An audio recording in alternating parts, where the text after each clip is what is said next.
नहीं बॉबी, मुझे बिल्कुल भी भूख नहीं, मैं बाद में खाऊंगी। माँ चमन चाचा का खाना दे दो, मैं उनको दे के आती हूँ। अच्छा ठीक है चल। पर तुमने बाल क्यों कटवा लिए? बताना तो। बाद में बताऊंगी। बॉबी तू चल रही मेरे साथ? नहीं दीदी, मेरे सर में बहुत दर्द हो रहा है, आप जाओ। चल आराम कर।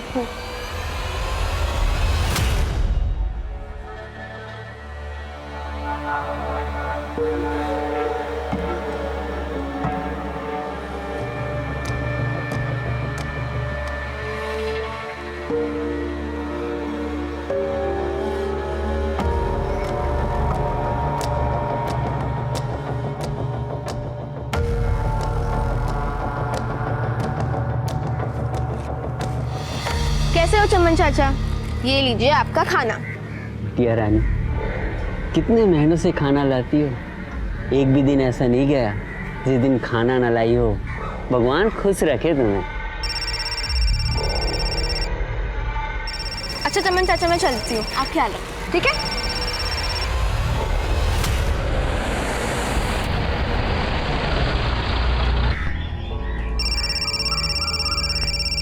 हेलो हेलो, आवाज नहीं आ रहा है।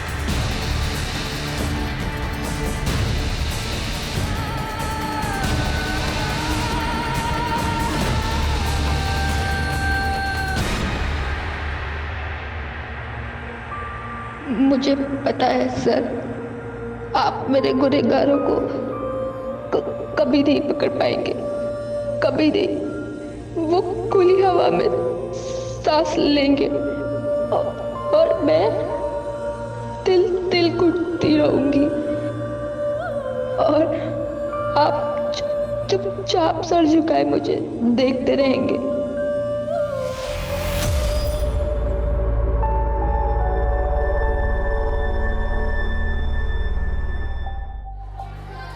कांग्रेट्स बॉबी, इस बार भी तेरे सेमेस्टर में 90% आए हैं। देखना अगली बार ना तेरा नाम भी इस बोर्ड पर होगा, फिर तो पार्टी देगी ना?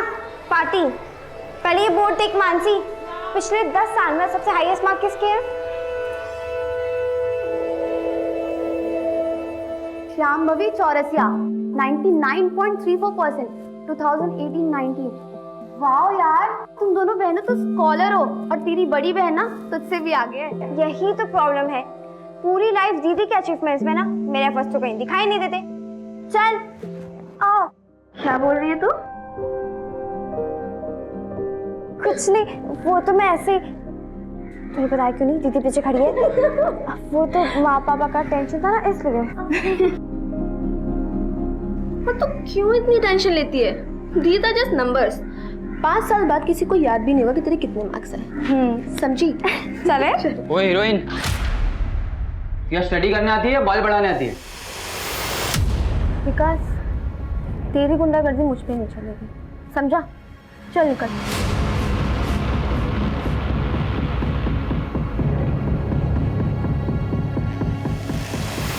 दीदी, जो हुआ उसमें तुम्हारी गलती नहीं थी ना, मैं समझा दूंगी माँ पापा को। अरे माँ पापा तो ठीक है यार, मुझे टेंशन दादी की है। लेकिन इतना कुछ होने के बाद भी तुम इतनी नॉर्मल कैसे रह सकती हो? जो दादी के ताने झेल सकता है ना, वो कुछ भी झेल सकता है।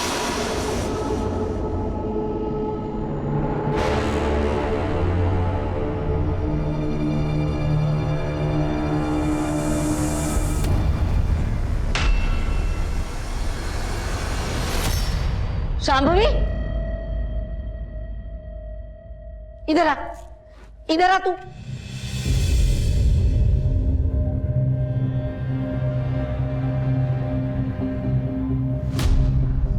बाल काट के आ गई तू? हाँ, वो भी घर में किसी से पूछे बिना। राजीव, आरती, इधर आओ। क्या हुआ अम्मा? हाँ माँ, कितनी बार कहा है तुमसे, लड़की जात है, उसको थोड़ा मर्यादा में रखो। देखा, आज जाके बाल कटवा के आ गई। चल जा अपने कमरे में।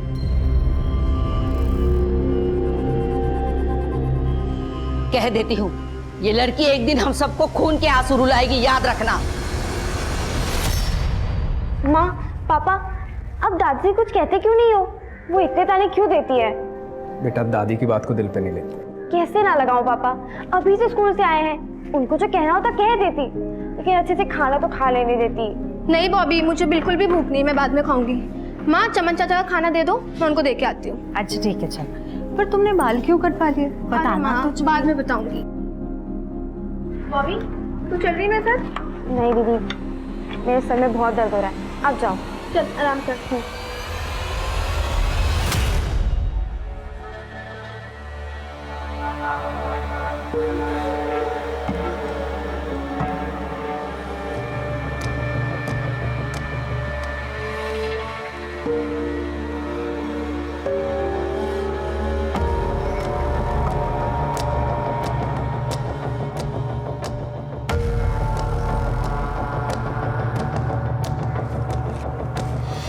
कैसे हो चमन चाचा?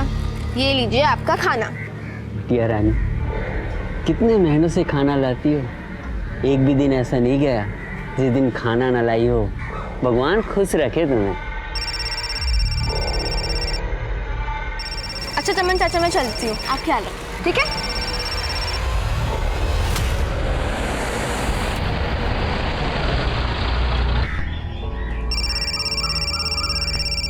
हेलो हेलो, आवाज नहीं आ रहा है।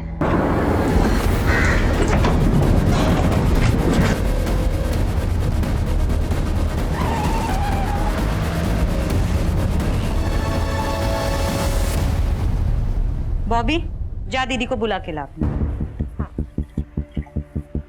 दीदी, दीदी, वो आई नहीं अभी तक। मैं बाहर देख के आती हूँ।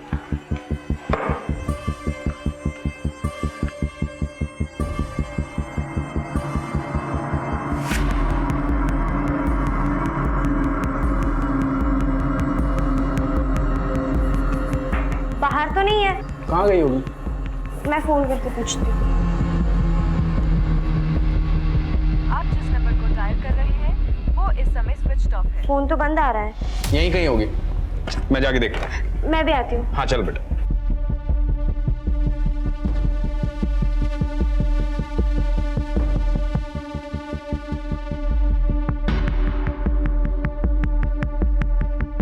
चमन, वो मेरी बेटी शांभवी आई थी क्या यहाँ? हाँ साहब, रोज की तरह खाना दिया, बढ़िया खाना था।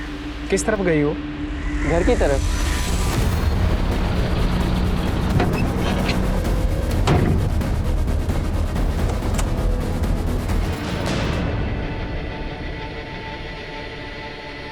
मिली शांभवी?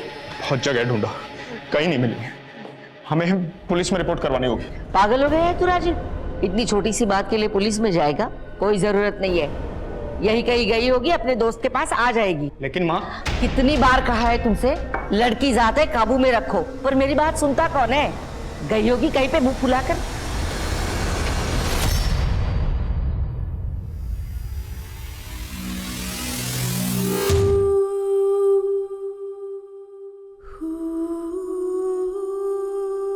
माँ प्लीज आप रोइए मत। आप प्लीज पुलिस के पास जाइए ना। पता नहीं मेरी बच्ची कहाँ होगी, कैसी होगी, किस हाल में होगी।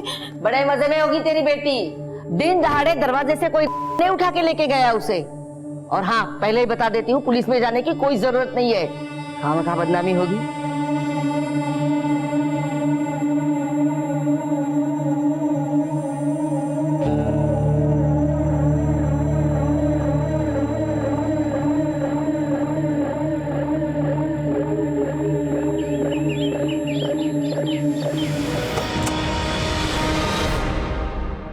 जी बोलिए।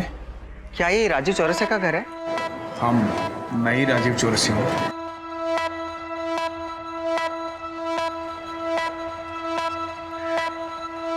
वो थोड़ी देर पहले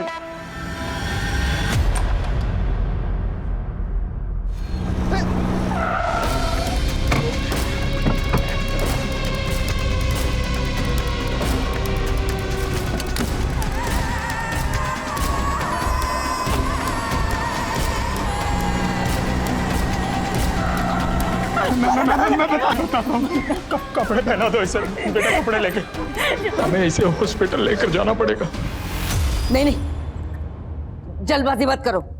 इसे हॉस्पिटल लेके जाने की कोई जरूरत नहीं है, थोड़ा सा वक्त दे दो, ठीक हो जाएगी। अरे हॉस्पिटल ले गए तो पुलिस केस होगा, फालतू का बखेड़ा नहीं चाहिए।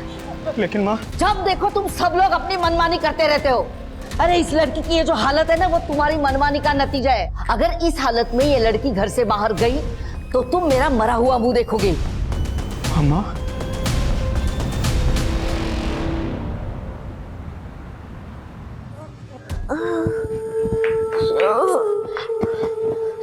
डरो मत, यहाँ कोई नहीं है, सिर्फ मैं हूँ। हाँ, आप डरो मत। दीदी, दीदी आंखें खोलो। दीदी, दीदी, माँ, माँ, माँ, देखो कितना खून बह रहा है, देखो। शाम भाभी बेटा, पुलिस कंप्लेन नहीं करनी है तो मत करिए, लेकिन उसको हॉस्पिटल लेकर के चलिए, बहुत खून बह रहा है उसका। काम करते हैं, वो श्याम भाभी को डॉक्टर श्याम के पास ले चलते हैं। दोस्त है मेरा, बात बाहर भी नहीं जाएगी।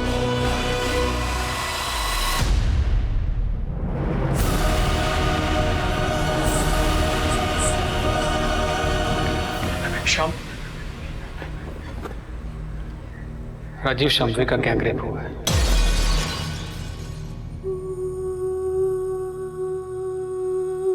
शायद 2 से ज्यादा लोग थे, बहुत तड़पाया गया उसे।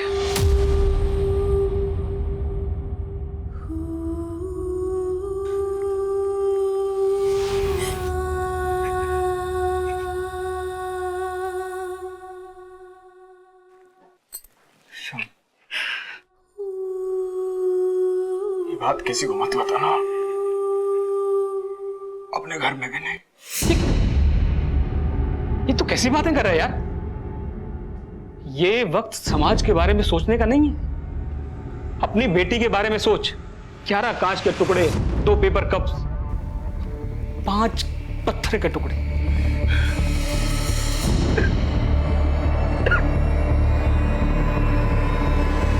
राजीव, तू और मैं अंदाजा भी नहीं लगा सकते कि किस दर्द से गुजरी होगी वो बेचारी।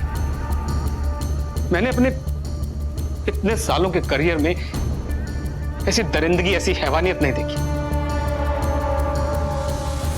राजीव, मैं एक डॉक्टर होने के साथ साथ तेरा दोस्त भी हूं।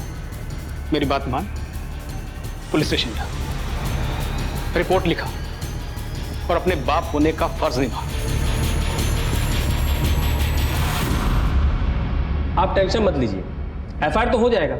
बस अपनी बेटी को थाने ले आइए रिपोर्ट लिखाने के लिए। साहब, मेरी बेटी की हालत बहुत नाजुक है, वो यहां तक नहीं आ सकती। चलेगा। वैसे आपकी बेटी आपको मिली कहां से थी? हुमायूं नगर से एक औरत आबिदा और उसके बेटे ने मदद की। ठीक है, वो तो हम पता लगा ही लेंगे, लेकिन कुछ और डिटेल्स चाहिए होगी हमें। साहब, सब कुछ तो बता दिया आपको। हाँ हाँ, अभी तक जो आपने बताया अपने मन से बताया, लेकिन अभी जो हम सवाल पूछेंगे उसका जवाब दीजिए। अब आपने बताया कि आपकी बेटी परसों गायब हुई थी। जी। कमाल करते हैं राजीव साहब, पहले आना था ना रिपोर्ट लिखाने के लिए, इतना टाइम क्यों लगाया? साहब, बेटी का मामला है। ये पहली गलती है आपकी। अगर आप पहले आ जाते तो केस अब तक सॉल्व हो चुका होता। खैर छोड़िए, अब आगे से ध्यान रखिएगा, बात को बाहर मत जाने दीजिएगा। बाहर मतलब समझे ना, मीडिया उडिया में। जी। हाँ जी भैया, बोलिए। Anshika, I need your help. बड़ी मुश्किल से शाम्भवी के परिवार वालों को पुलिस में कंप्लेन करने के लिए मनाया था, लेकिन पुलिस शाम्भवी के बयान का इंतजार कर रही है। वो शाम्भवी इस हालत में है ही नहीं। इनफैक्ट उसकी हालत तो इतनी नाजुक है। अंशिका, मैं चाहता हूं कि ये केस खुलकर सामने आए ताकि पुलिस पर प्रेशर बने। भैया आप बिल्कुल फिक्र मत कीजिए, हम आपके और शाम्भवी के साथ हैं। Thank you Anshika. इटावा में हुए ब्रूटली गैंग रेप को 3 दिन बीत चुके हैं, लेकिन पुलिस प्रशासन अभी तक हाथ पे हाथ धरे बैठी है। पुलिस ने अभी तक उस जगह का भी पता नहीं लगाया है जहां पर विक्टिम के साथ ये घिनौना अपराध हुआ। पुलिस केस निष्ठ करे था और दमन के खिलाफ हम आवाज उठाएंगे। मीडिया के दबाव और पुलिस के आक्रोश से पुलिस प्रशासन में खलबली मच गई। इंस्पेक्टर को इस केस से हटा दिया गया और एक स्पेशल इन्वेस्टिगेटिंग टीम का गठन किया गया, जिसकी कमान शहर के एसपी आदिल खान ने खुद संभाली। आदिल खान के लिए चुनौती कड़ी थी। शहर में तनाव का माहौल था और लोगों में पुलिस के लिए अविश्वास बढ़ रहा था। शांभवी को न्याय दिलाकर लोगों के मन में पुलिस के लिए एक बार फिर से विश्वास पैदा करना ही आदिल खान का मकसद था।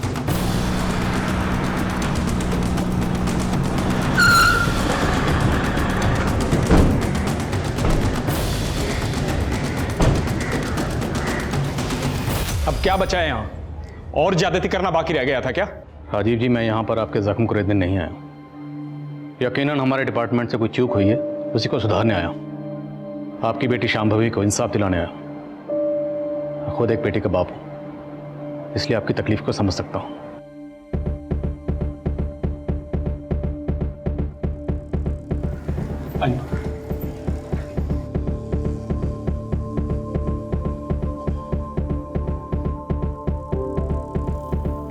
शांभवी बेटा, एसपी साहब आए हैं, तुमसे बात करना चाहते हैं। डरो मत बेटा, ये नए अफसर है, हमारी मदद करना चाहते हैं। शांभवी बेटा, मुझे पता है तुम्हारे लिए आसान नहीं होगा, लेकिन बेटा उस दिन जो हुआ, क्या वो तुम एक बार फिर से बता सकती हो? शांभवी बेटा, रहने दीजिए, इट्स ओके, मैं बाद में आऊँ।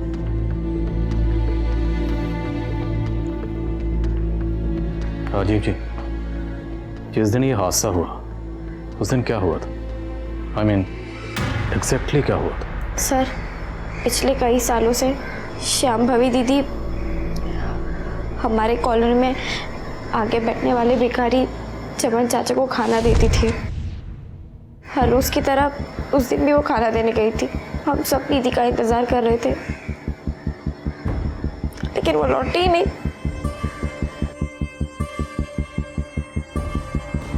हाँ साहब, वो संभवी बेटी खाना देने तो आई थी। वो किसी से बात कर रही थी फोन में, लेकिन उस दिन के बाद नहीं आई। तूने शांभवी का अपहरण होते हुए देखा था? अपहरण किसने किया साहब? वो ठीक तो है। ज्यादा नौटंकी नहीं समझे, सीधे सीधे बोल। उस दिन तुमने किसी सफेद रंग की गाड़ी को देखा था? गाड़ी तो आई थी साहब, कौन से रंग की थी वो याद नहीं। गाड़ी का नंबर? नहीं साहब। रोज यहीं बैठता? जी साहब। चमन को खाना देने के बाद शांभवी अपने घर की तरफ गई और बीच रास्ते में किडनैप हो गई। जहाँ पे चमन बैठता है, शांभवी का घर ज़्यादा दूर नहीं, तो मुमकिन है इसने सब कुछ देखा हो, लेकिन शायद छुपा रहा है। सर, कहीं ये भिखारी उनमें शामिल तो नहीं? नजर रखो इस पे। और इसके मुताबिक शांभवी जब अपने घर की तरफ जा रही थी, तब वो किसी से फ़ोन पर बात कर रही थी। शांभवी के कॉल रिकॉर्ड्स निकलवा? जी सर, शांभवी उस वक्त उसकी क्लासमेट क्षमा से बात कर रही थी। क्षमा? सर, कॉल तो कनेक्ट हुआ था, लेकिन हमारी बात नहीं हो पाई थी। लेकिन मुझे याद है, जिस दिन ये सब कुछ हुआ था, स्कूल में बहुत बवाल हुआ था। क्या स्टडी करने आती है या बाल बढ़ाने आती है? विकास, तेरी गुंडागर्दी मुझ पे नहीं चलेगी, समझा? चल निकल, चलो दीदी, जाने दो, चलो चलो चलो।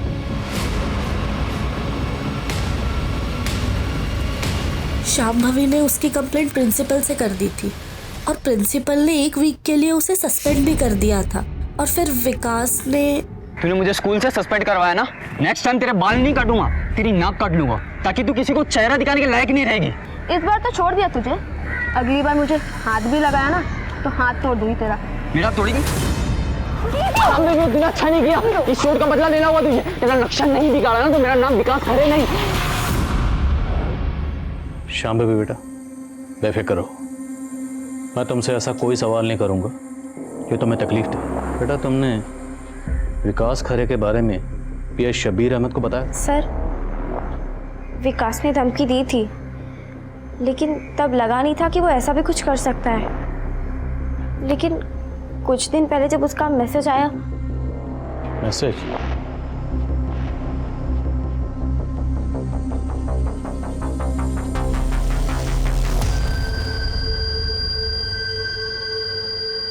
किरण सर,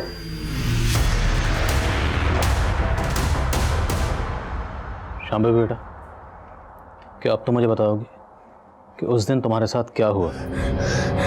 इट्स ओके बेटा, कोई बात नहीं, स्ट्रेस मत लो। अच्छे लोग थे जिन्होंने मेरा की तुम मदद के लिए चिल्लाती रही, किसी ने तुम्हारी आवाज नहीं सुनी? आए थे कुछ लोग, आवाज सुन के मेरी मदद करने। कौन थे वो लोग? अच्छे लोग, मदद करने अच्छे लोग।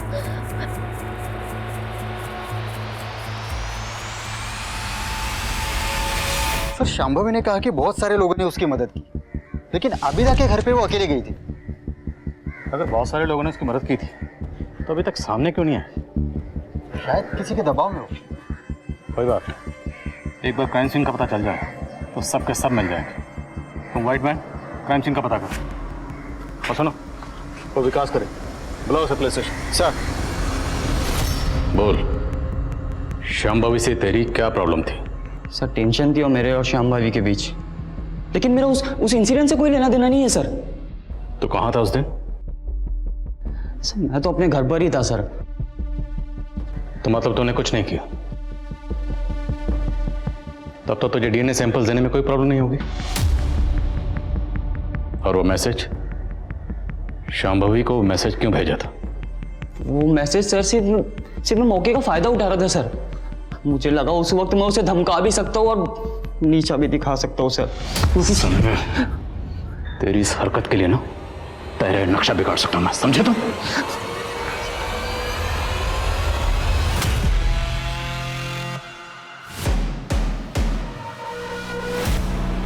सर ये हुमायूं नगर का सीसीटीवी फुटेज है। इसमें एग्जैक्टली उसी मॉडल की व्हाइट वैन दिख रही है जिसका जिक्र शांभवी ने किया था। ये वैन 3:32 पर निकलती है और 7:35 पर रिटर्न आई। पता चला ये वैन किसकी है? नहीं सर, नंबर प्लेट क्लियर नहीं है। पता करो शहर में किस किस के पास इस मॉडल की सफेद वैन, एक एक से पूछताछ करो। एक और बात सर, ये एरिया आबिदा के घर से ज्यादा दूर नहीं है। तो पक्का क्राइम सीन भी आबिदा के घर के आसपास ही।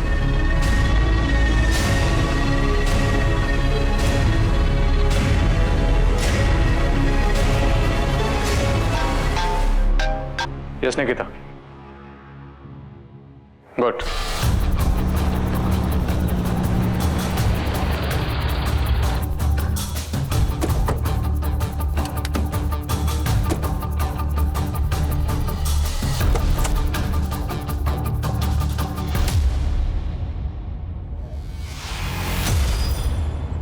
लगता है शांभवी के साथ घटना यहीं घटी है।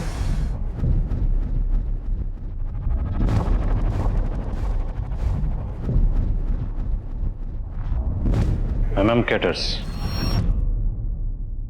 सर विक्टिम के शरीर से कांच के टुकड़े मिले और यहाँ भी इतने कांच के टुकड़े बिखरे हुए हैं।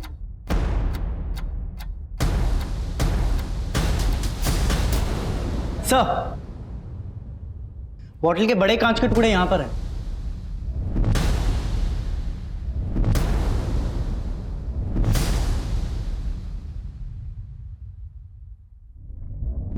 आबिदा का घर यहाँ से 300 मीटर की दूरी पर होगा। शांभवी यहाँ से रेंगते हुए वहां गई हो। शांभवी ने बताया कि कुछ लोग उसकी मदद के लिए आए थे। इस कांच की बोतल से उसको जख्मी किया गया। बोतल को पहले वहां तोड़ा गया, फिर उसी कांच से उसे यहाँ लाकर जख्मी किया गया। गुटका? सर लगता है हड़बड़ाहट में किसी की जेब से गिर गया होगा। ये सारी चीजें एविडेंस के तौर पर सील करो।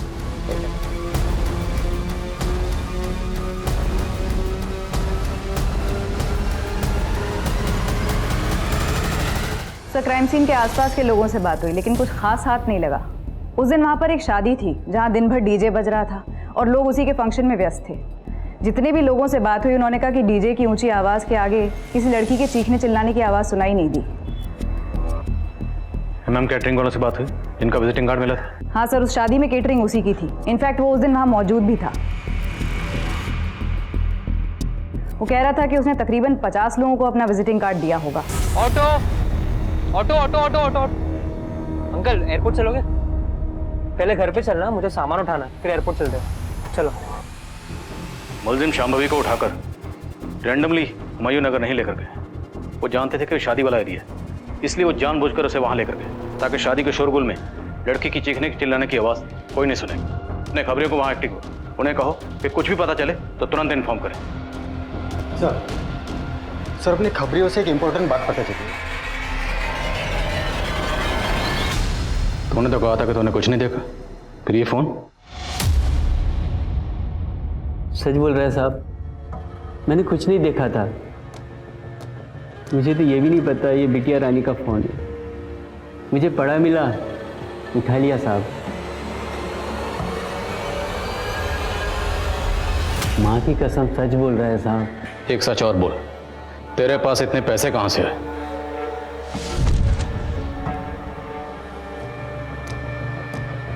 वो साहब मेरी एक झुग्गी है,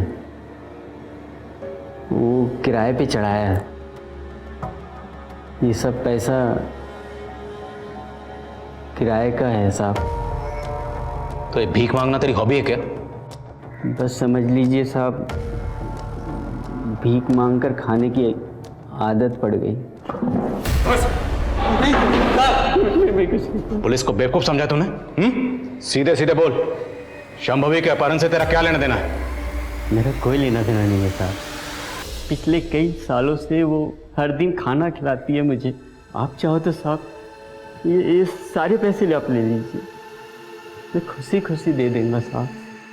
बस आपसे एक विनती है, उसके गुनाहगारों को सजा दिलवा दीजिए साहब, यही विनती है।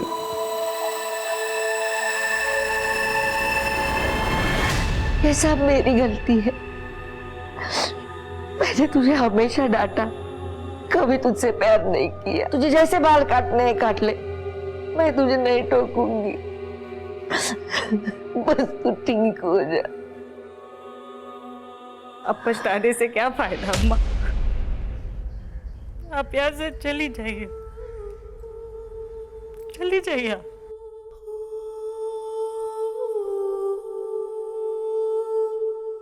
सर डंप डेटा से कुछ भी ठोस हाथ नहीं लगा है। उस एरिया में कई टावर्स होने की वजह से हमें ऐसे बहुत सारे नंबर्स मिले जो उस दिन वहाँ मौजूद थे, लेकिन विकास खरे का फोन उस एरिया में एक्टिव नहीं था। हो सकता है वो अपना फोन घर पे छोड़ के गया। फॉरेंसिक से कोई अपडेट? जी सर, क्राइम सीन से मिले बॉटल के टुकड़े और विक्टिम के बॉडी से मिले कांच के टुकड़े मैच हो गए हैं। फॉरेंसिक ने क्राइम सीन से जो कपड़े उठाए थे उससे भी डीएनए एक्सट्रैक्ट कर लिया है। नेक्स्ट वीक तक ये रिपोर्ट भी आ जाएगी कि विक्टिम की बॉडी से मिले डीएनए और कपड़ों से मिले डीएनए मैच होते हैं या नहीं। अगर हम अपनी तहकीकात का रुख उल्टा कर दें तो? मतलब sir? I mean other way round. अभी तक हम विक्टिम से बाकी लोगों के डॉट्स जोड़ रहे हैं, अगर हम इसका उल्टा करें, डंप डाटा में जितने भी लोगों के नंबर मिले उनके प्रोफाइल चेक करें, उसमें ये चेक करें कि उनमें से वो लोग कौन हैं जिनका विक्टिम शांभवी से कोई ना कोई कनेक्शन है। चांस लेकर देख सकते हैं सर। एमएम कैटर से कोई अपडेट? हाँ सर, 7 ऐसे लोगों का पता चला है जो उस दिन शादी में वहाँ मौजूद थे और जिन्होंने एमएम केटरर्स को बाद में कांटेक्ट किया अपने यहाँ किसी फंक्शन के लिए भी। नजर रखो, कुछ भी अटपटा लगे उठा लो। सर सर गुटके से कुछ ज़्यादा पता नहीं चला, लेकिन अपने खबरियों ने बताया कि जिस कार का यूज रेप केस में हुआ था वैसे ही कार का पता चला है।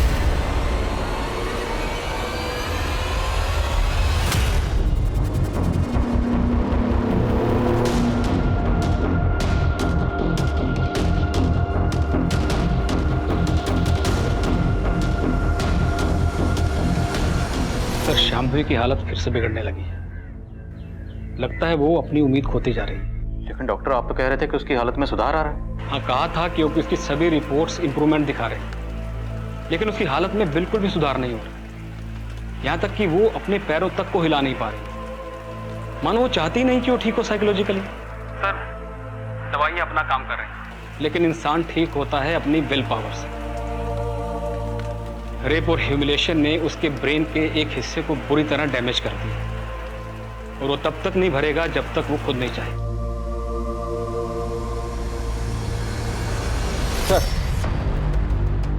सर उस व्हाइट कार की डिटेल्स आरटीओ से आ गई है। वो कार पहले फैज शेख नाम पे रजिस्टर्ड थी, लेकिन फैज अभी दुबई चला गया। क्राइम में जिसकी गाड़ी इस्तेमाल हुई वो हमारे हाथ से निकल गया। सर और एक बात पता चली, फैज के दुबई जाने के बाद उसी एरिया का और एक आदमी अकरम बेग, उसने भी दुबई के वीज़ा के लिए अप्लाई किया था।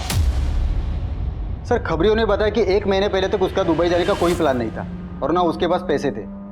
मुझे शक हुआ तो मैंने क्राइम सीन के डम डाटा में उन दोनों का नंबर चेक किया। ये अकरम और फैज दोनों मौजूद थे वहाँ पर? हाँ सर। उठाओ इस अकरम को। सर सब बता दो सब आप लड़की के साथ कुछ नहीं किया। मैं तो सिर्फ वहां पे मौजूद था और सब शादी का खाना खाकर लौट रहा था। ए क्या कर रहे हो? हाँ क्या? ए क्या हो रहा है? हाँ क्या हो रहा है? हाँ? डरो मत दोस्त है। अरे अकरम सब सिर्फ मजे ले रहे, तू भी ले ले, मुंह बंद रखना है। क्या अभी? ठीक है, नहीं करना है मत करना, इट्स फाइन, बस मुंह बंद करने का क्या लेगा वो बता ना खाली। और तुमने दुबई का टिकट ले लिया? जी सर। और कौन कौन शामिल था? नाम बोल सबके। सब मैं किसी का नाम नहीं जानता हूँ, सिर्फ फैज को जानता हूँ सब। नाम से नहीं जानता लेकिन शक्ल तो पहचानता होगा ना? वहाँ पे जो लोग शामिल थे उनको पहचान तो पाएगा ना? जी सर। जिन 7 लोगों की लिस्ट बनी थी जिनके घर में फंक्शन था, सबकी फोटो दिखाओ सर।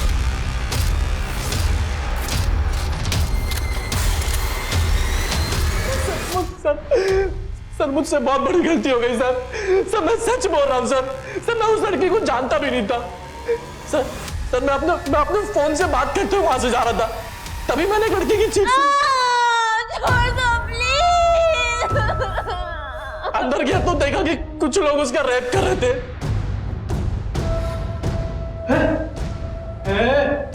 क्या चल रही? अबे तू क्यों डर रहा है? फ्री का माल है, तू भी मजे ले ले। चल। सर मेरे से पहले भी हुआ, 4-5 लोग थे और मेरे बाद 10-12 लोग और आए सर। नाम बोल, नाम बोल, कौन कौन थे? नाम जुमी, इफ्तिखार, नौमान और आजत। वो बारात में आए हुए दूल्हे के चाचा इम्तियाज भी थे सर। तो बारात में आए बाराती बन के और रेप होता देखकर रेपिस्ट बन गए। दो अच्छे से। मेरी बीवी को गुजरे हुए 6 साल हो गए साहब। मैं उस दिन फोन पर किसी रिश्तेदार से बात कर रहा था और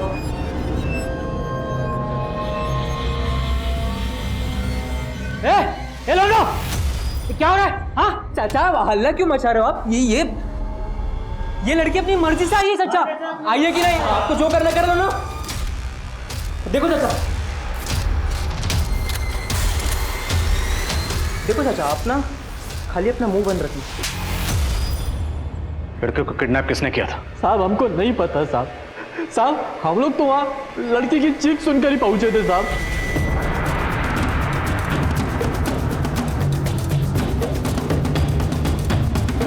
सर खबरी से एक टीम मिली है। रफीक नाम के आदमी का गैरेज है शांभवी के घर से थोड़ी ही दूर, और फैज रफीक का बहुत अच्छा दोस्त है। और रफीक के गैरेज में 2 लड़के काम करते हैं, नईम और शिवा। फैज की उन दोनों से भी दोस्ती है। उठा लो। अरे साहब क्या हुआ?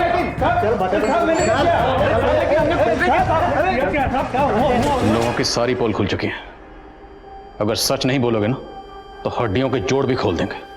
बोलो, तुम लोगों ने फैज के साथ मिलकर ये घिनौनी हरकत क्यों की? बताता हूँ साहब, हमने उठाया था उसे। नईम, फैज और रफीक सब साथ ही साथ। शांभवी के साथ तुम लोगों की क्या दुश्मनी थी? सब बहुत शौक था उस लौंडिया को लौंडा बनने का। बहुत गुरूर था उसको अपनी खूबसूरती पर और दिमाग पर। और रफीक भाई, इन लौंडियों के बाप को कुछ ज्यादा ही चर्बी चढ़ रही है। ऐसा पानी फेरेंगे कि इनके बाप की चर्बी भी पिघल जाएगी। देखो कैसे घूर रही, देखो। लगता बताना ही पड़ेगा। हाँ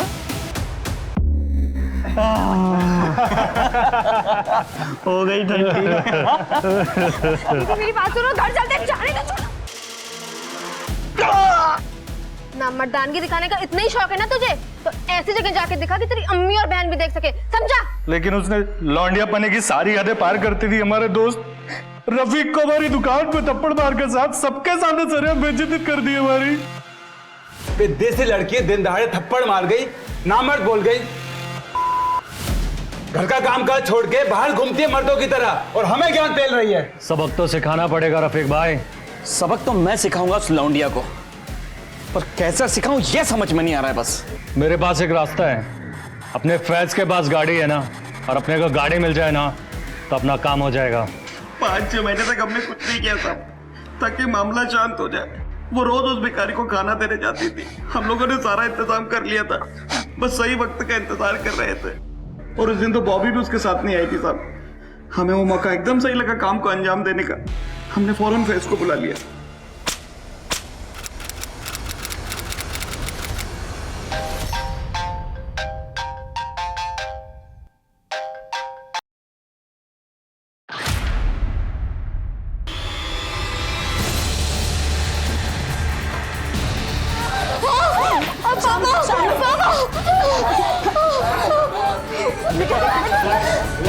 बस बेटा,